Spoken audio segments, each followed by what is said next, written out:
and welcome back to my channel. This is Pim Johnson. She's the lovely partner of Bart K. She's based in New Zealand and she has a wealth of knowledge on binge eating, addiction, nutrition in general. She's a proper scientist, so she's someone that you really need to listen to. Her insights on all those topics I've just mentioned are incredible, and I find that myself as someone who's taken part on her courses, been very beneficial. There's a lot to learn here. So I basically wanted to find out a bit more about her, and basically what I want to start with is what inspired you to make the videos you make and how you got into the addiction side of things. And thank you so much for that very kind introduction. I appreciate it. So yeah, I've been a sugar addict for pretty much my whole life, as far back as I can remember. So as some of you people might just resonate with, it's like you don't see a way out of it. And I didn't actually see a way out of it when I found the solution, because I wasn't really looking anymore. I didn't think that there was a solution. So I actually hired a coach for a completely different reason, which had nothing to do with my eating or anything. And it turned out that she used to help people who were overeating food in general. And she had written a book, and I thought, I'm going to read that book. And I read it just not actually to help myself. I read it because I was interested in it. And because I'm a nutritionist and everything with food is interesting to me. And I was like, okay, that's, overeating, that doesn't really apply to me. And then I kind of spoke to her, and it was like, I didn't want coaching on my sugar addiction, but when we were talking, she was like, you can apply this to anything. I'm like, okay. And I was like, well, sugar addiction isn't overeating food. It's not the same thing. So I think it took me like 6 months before I actually tried it. But then I took a week off from work, and I was like, I'm going to just take care of myself this week. And the only thing I'm going to do is focus on implementing this. And I did, and it was super easy to do. Like, when you're focusing on it, it's very, very simple to do, and it was not a problem. It was like the cravings they were there, and they came like regularly. It wasn't like the cravings were going away straight away, but it was really easy to not give in to the cravings. It was just like this tiny little thing that needed to shift, and it was just like my attention and the belief that I don't have to give in to those cravings. Right. And that kind of blew my mind, and I was like, what's going on here? When is the other shoe going to drop? When am I going to fall back in? Yeah, It didn't that's feel kind like of an anxiety this I should have be as well. possible. Yeah. When you're addicted to anything, you don't trust yourself. I was like, well, this is not going to last, surely. Yeah, so what point would you say, what point along your journey would you say that it was snapped for you, as in you thought, right, I'm no longer an addict to sugar. I no longer need my cola or whatever it is you decide to have? Probably very recently, to be fair. So I didn't stop eating sugar at this point. What I did was I learned to be in control of what I was eating and when I was eating it. So I didn't allow myself to ever give in to a craving, because that will just make the cravings worse. So I was always using planning, and that might have been, sometimes I didn't plan anything for 2 months, and sometimes it might have been 2 times in a month or something. But I was always planning something and then trying to follow that plan, which didn't work every single time. But this was such a huge improvement to just be able to do that and not being in, agony of it. Like, I can't have sugar, because I can have it, but only when I'm planning. So I think my brain needed to get over this hump from being like, you're not allowed to have it at all, and to moving towards you can have it, but only when you plan for it, and not ever as a response to a craving, because that would just make the cravings worse over time. So this was something I was doing for years, until I felt like there's too much energy going into this, to the planning and to keeping myself on track, not allowing myself to get back into wanting to go on a binge, etc. It just requires a lot of maintenance. It's not super hard to do, but you need to be on top of it all the time. And I felt like I'm actually ready to just let it go now. And in hindsight, I kind of wish that I had been speaking to my coach about it, but my brain was like, no, I don't want her involvement. I want to do this on my own. And if it takes several years to get there, I didn't even know I could get there. Like my belief was I can't get there. But now I'm like, I've said I'm going to go a whole year without sugar, and it's going to be a whole year on New Year's Eve. I'm planning on getting some ice cream, but I don't actually want it today. But for the experiment's sake and seeing how I react and how my body reacts to it, I'm going to do it. And I might feel like shit for all I know. I have no idea, but I have no desire to do it. And that feels like freedom. It's nice. That leads me to a quote I know, which you might know, is the only guarantee of failure is if you quit. And I apply that to a lot of aspects in my life. And it sounds like you've got that same mind as well, in that you're in it for the long haul. So you're understanding, okay, initially you thought, I might not be able to do this, but if I tackle it for long enough and I put my mind towards it, then have the right planning, strategies, whatever it is that you need to be able to do that. That sounds like something that's quite useful. And from that point, what would you say are the best methods to tackle addiction, binge eating, things of that nature?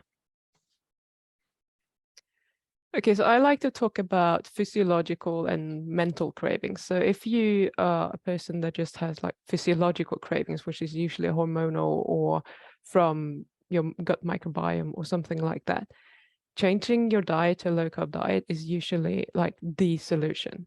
You won't have any cravings anymore, or very rarely, and you're fine with them. They're not super strong and you can handle that.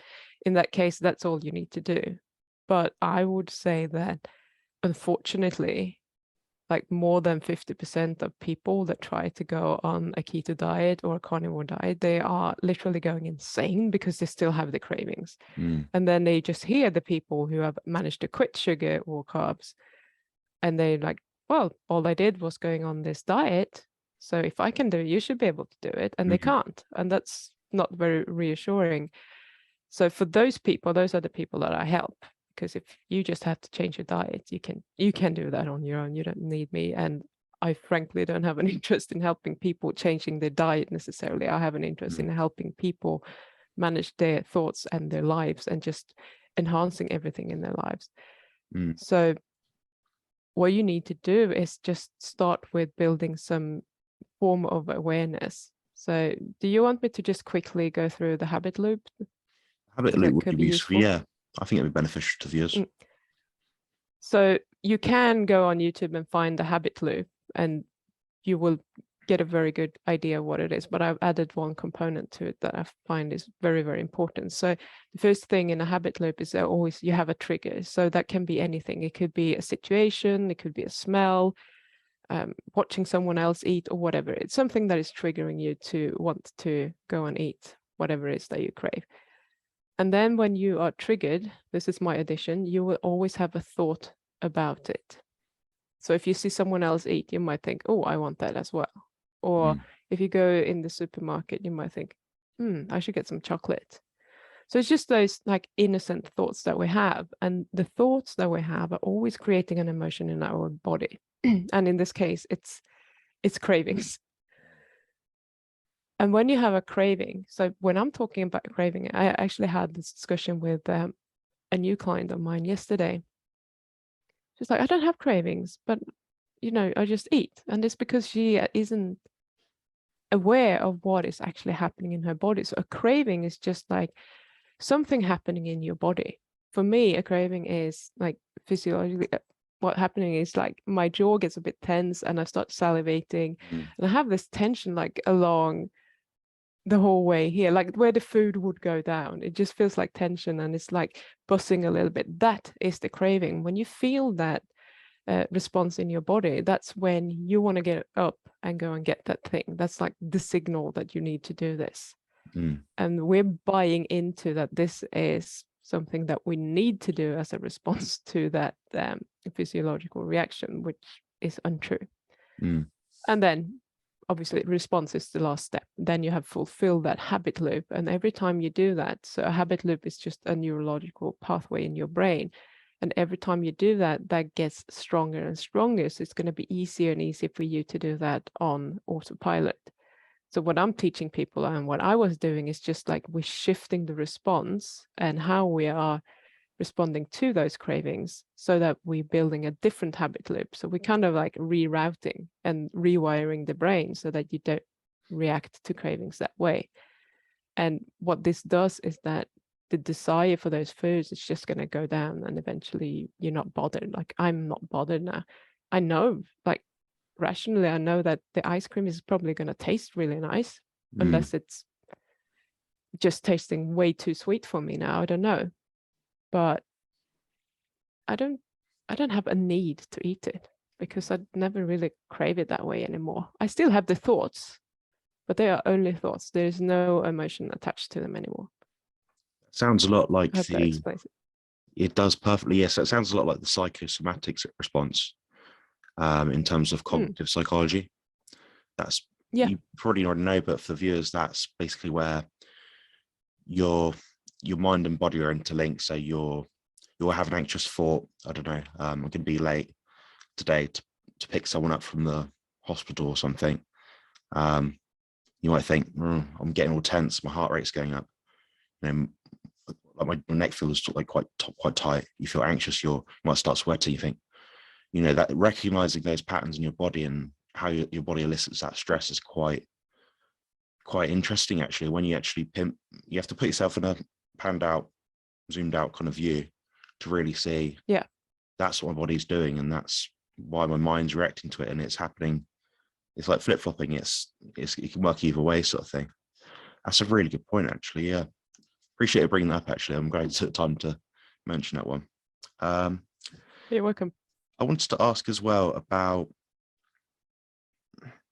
so you mentioned you do some coaching, or used to do coaching in that regard. How did you find that is useful for people? So if you're to put, say, a number or a percentage on people that you came across, would you say it was 50-50, that half benefited from, you know, sort of individual coaching, or was it more them finding their own way, but you giving the information to them?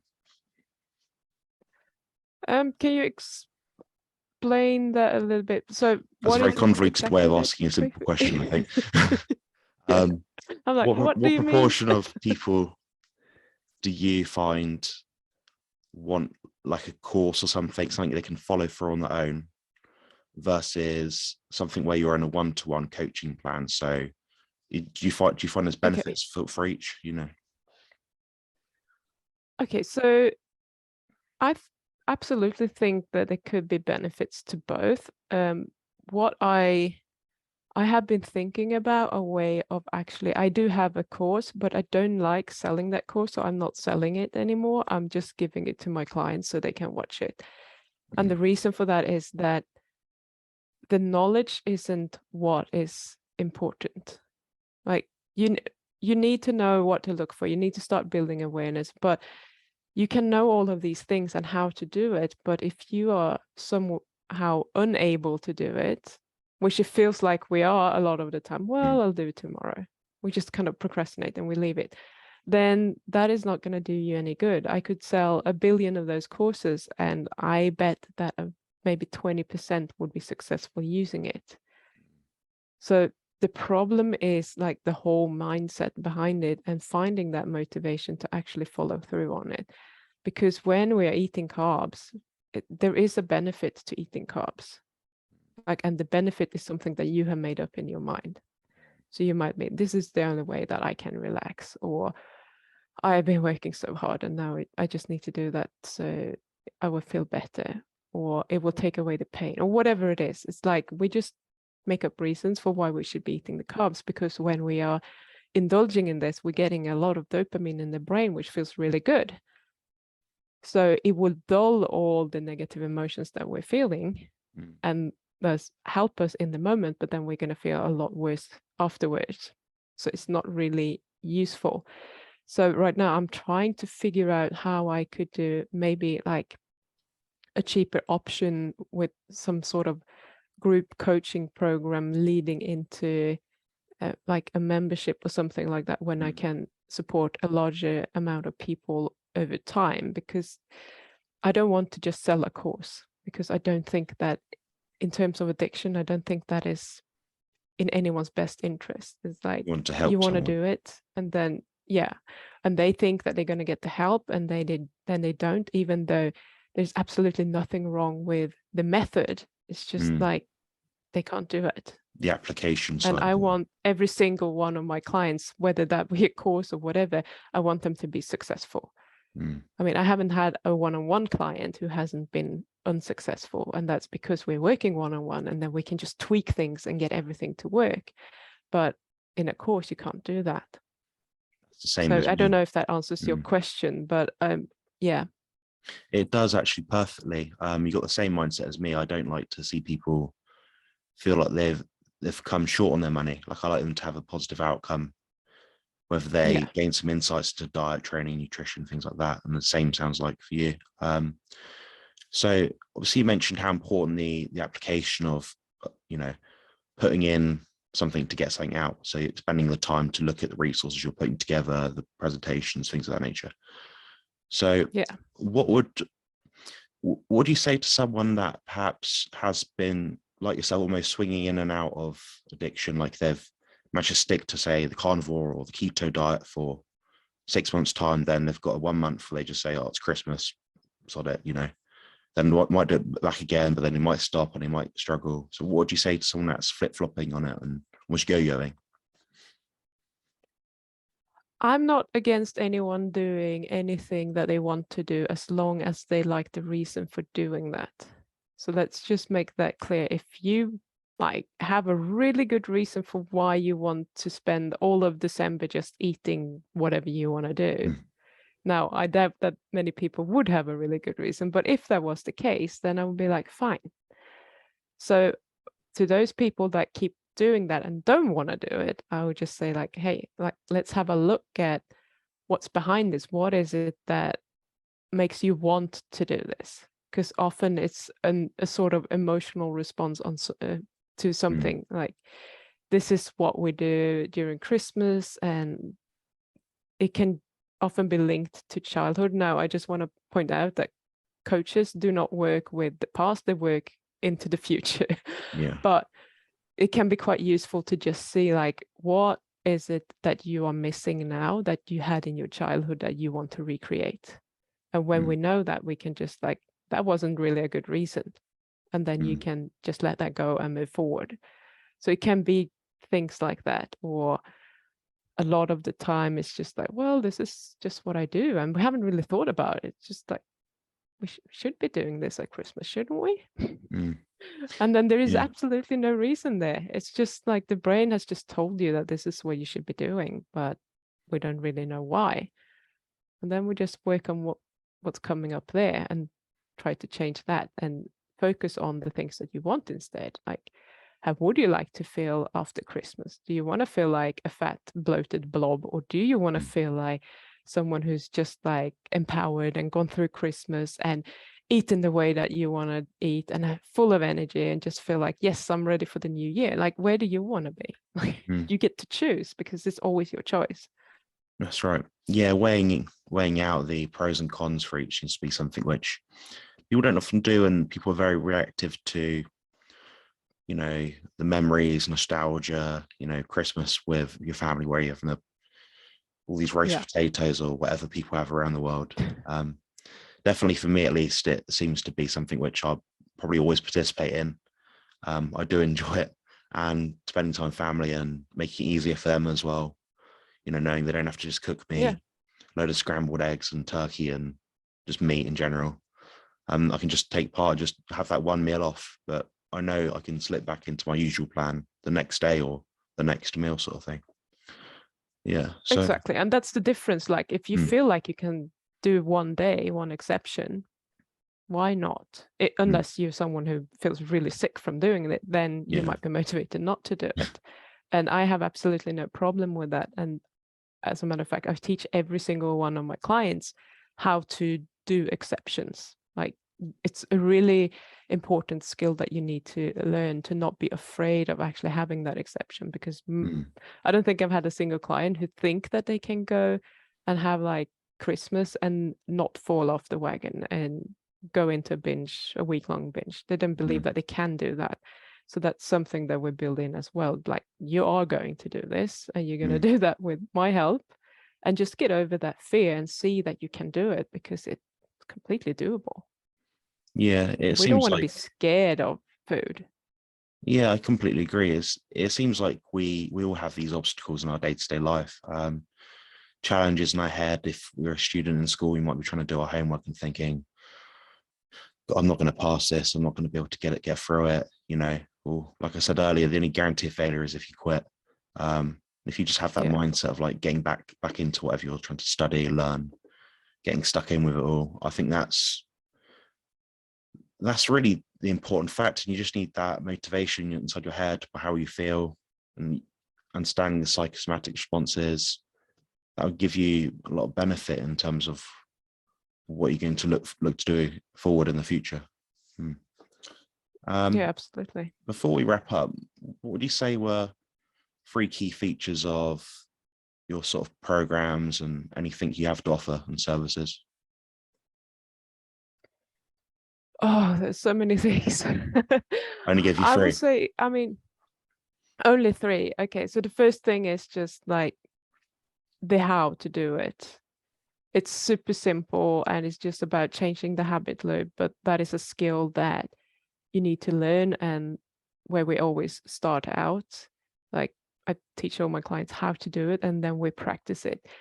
So imagine that you might need to do this 100 times before you have this new habit loop going on autopilot.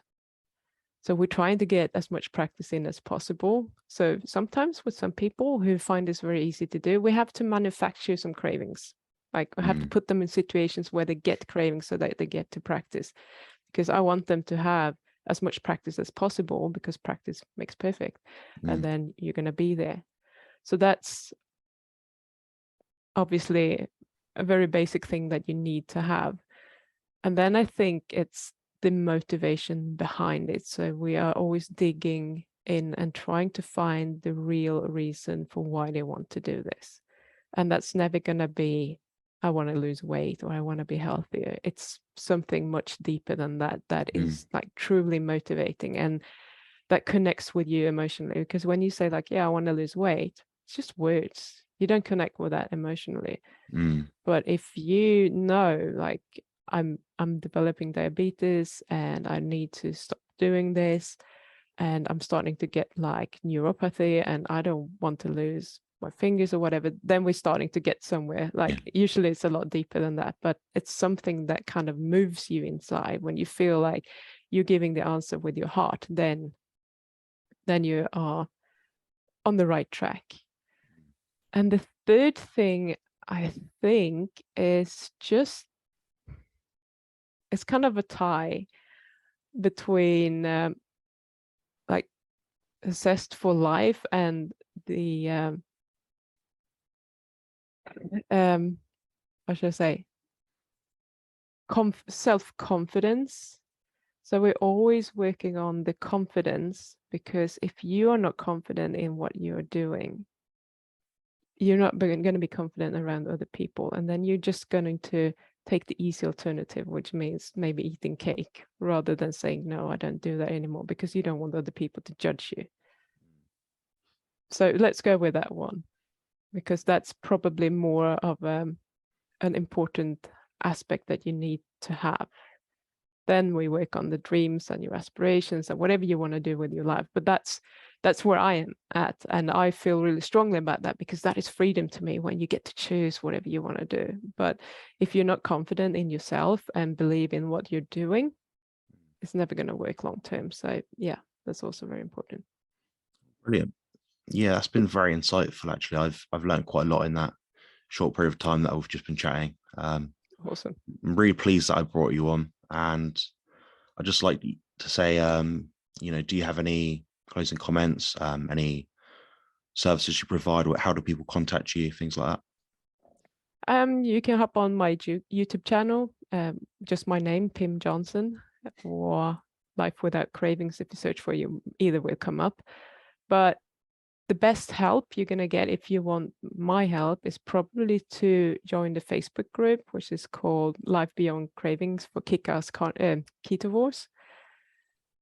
We're doing a lot of things in there. I'm going live once a week at least, and we're having like a weekend Zoom hangout, which I'm hoping will grow, and just like a relaxed space. And it's a group. I'm hoping, I've just restarted my group. I moved everyone who was active into this group. So I'm just hoping that it will grow into a really supportive community where everyone is like helping each other. So it's not just me helping others, but I'm absolutely there. And if you have any questions, just ask me and I will help you as best as I can in the group. Yeah, thanks for sharing that. That's really thoughtful, actually. I'm a member of that group myself, people that don't know. And it is starting to pick up a bit, and it will eventually get to a point where it just breaks and it sparks up. Then, you know, people be sharing their stories, people be interacting more. And I think there are a lot of people out there with addiction and binge eating disorders. It's so prolific, myself included. So I think a lot of people benefit from that. And you might think, oh, I'm not addicted, but if you're someone that says, I can't throw away my coffee, I can't throw away my sugar, I can't throw away my Diet Coke or Coca-Cola or whatever drink people have, you know, there's probably some addiction there. It's quite possible. Yeah. Yeah. But you can employ the same techniques to like a really bad habit, if you want to describe it that way. And I'm going to say, like, not everyone who I have worked with has had what I would call an addiction. Sometimes it's just like a misunderstood bad habit. Yeah, that perhaps they don't think that they can do something about, and it's very easy for them to get out of it. But then I have some clients who are finding it a lot more difficult, and I would say those are properly addicted. So it's just like it's a sliding scale, and wherever you want to, you know, put yourself on that scale doesn't really matter. We're dealing with all of that in the group, so don't worry about that. Yeah, there's a lot of value to be had from that group. I think the future is going to be a big thing, I think. Yeah. Anyway, so that's going to wrap that up. Thank you for coming on. I'm glad I got a chance to Thank you. speak with you about this topic, and I hope to see you again soon. Absolutely. Thank you so much.